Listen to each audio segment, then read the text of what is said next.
A lot of apprentices have asked me about how to get into an apprenticeship or how to get into the trade, so I've been putting my thoughts together.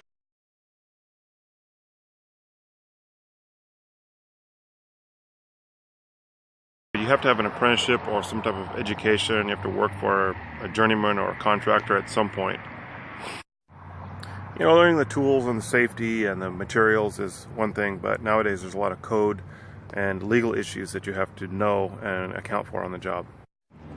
It used to be that an apprenticeship meant a father would teach his son his trade, or you would go work for one guy for like 5 years.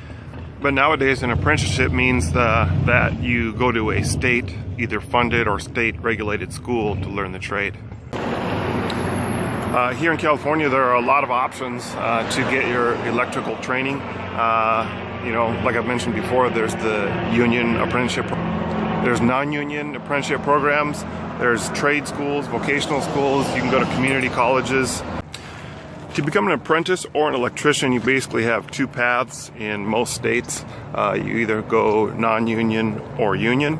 Either way, you're looking at going through an apprenticeship program or an apprenticeship school, which usually involves 4 to 5 years of training before you can take a test to become a journeyman. The question that I've been getting a lot is how do you get into an apprenticeship, or how do you get hired on as an apprentice, or how do you find work as an apprentice in the trade? How do you get started in the trade program? If you found a company that wanted to hire you, they would send you to the apprenticeship program, start in the school, and then the company would hire you on. And this is on the non-union side. The union side, you'd have to go through the union into the apprenticeship program, get hired into the apprenticeship program. But at least in California, I believe that the economy is a little slow still. So the way I understand it is they kind of have a lot of apprentices on like a pre-apprenticeship, where they are not necessarily an apprentice, but they're kind of waiting for the next school to start type of thing. And when the school starts for your class, then you would become an apprentice. I'm not sure if they call it a helper or a pre-apprentice. I'm not sure how the terminology works, but technically, the way I understand it is you're really not an apprentice electrician until you're in the apprenticeship school. As far as on the non-union side, you probably won't find a company that would bring you on or hire you in any capacity as an apprentice or any electrical work at all, unless you were in school. So they're not really going to hire a helper, you know, for legal reasons, business reasons. You know, they're not going to put you in the field if you're not an apprentice that's in a school. You know, they might hire you and put you in the shop or something like that. But you know, those aren't electrical jobs. You know, you might be, I don't know, sweeping up stuff. I don't know. In any case, you do have to go through an apprenticeship school. Now, this is California. I'm not sure how they do it in every state. It's probably about the same in most states.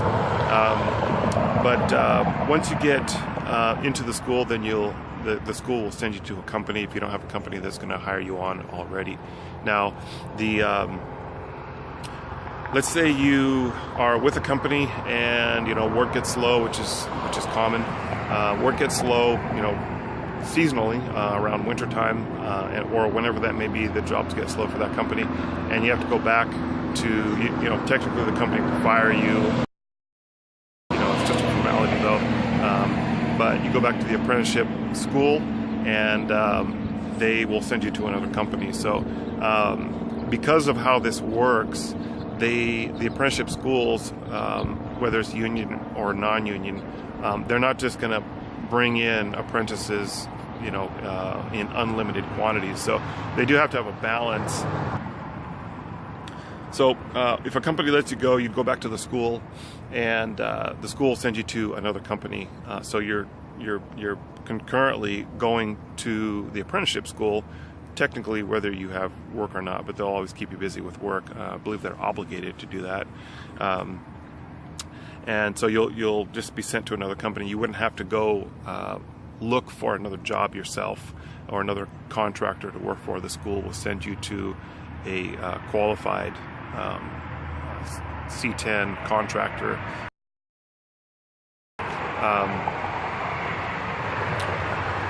Yeah, so you won't, once you get into the apprenticeship program, you won't have to look for work. Now, once you become a journeyman, you journey out, you test out of the apprenticeship, you finish your apprenticeship. You will have to find your own company to work for. You may be with a good company while you're an apprentice, and maybe they're going to keep you on. But in the case where those companies get slow and would let you go, or they let their people go, whether it's seasonally or otherwise, then you would be obligated to go and find your own work with another company at that point in time, or if you wanted to get your contractor's license or whatever. But while you're an apprentice, the school, whether it's union or non-union, will keep you busy with the contractors. So nowadays, generally speaking, I don't think that you can get into the trade without going to a school. Now, I should say that you probably could if you were a hustler and you did a lot of your own work, and you were maybe taking some classes at the local city college. You're doing your own work. You're learning the code and the legal requirements you're learning all the legal side of the trade. You're learning how the city works and business and taxing and licenses and all that stuff. I would imagine that you probably could work for yourself for a while, doing a lot of smaller things, get enough experience, maybe meet some contractors or generals, whether it's electrical contractors or general contractors, that could kind of give you some advice on how to get your business together. So the length of time may be a little bit longer, as long as you're keeping good records of your hours that you're working for yourself. So this is actually probably a long shot, and it's probably a little bit more difficult to do this because you do need to have someone teaching you a few things. I have said in the past, doing side work is I highly recommend side work for apprentices.